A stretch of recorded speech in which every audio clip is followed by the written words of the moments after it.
अस्सलाम वालेकुम जमशेद भाई, क्या हाल चाल हैं? खैरियत से हैं?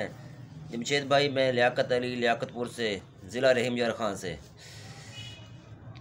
ये एक और फीमेल ने बच्चे दिए हैं, 2 दिन के हो गए हैं तकरीबन। ये माशाल्लाह जी 8 बच्चे हैं।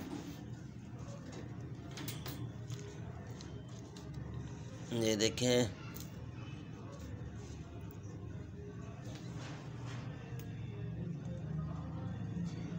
एक्टिव हैं।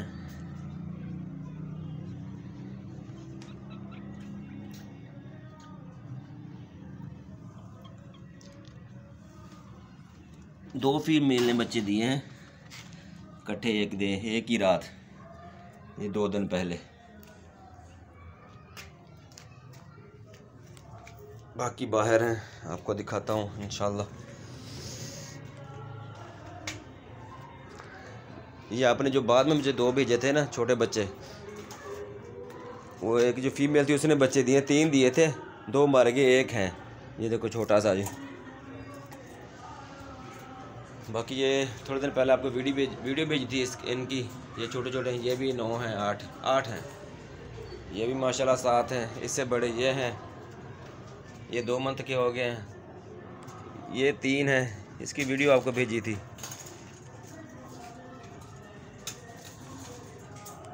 ये छोटा सा मेरा सेटअप है माशाल्लाह जी, माशाल्लाह बड़ा हो रहा है। नोट कर लें अपने पास।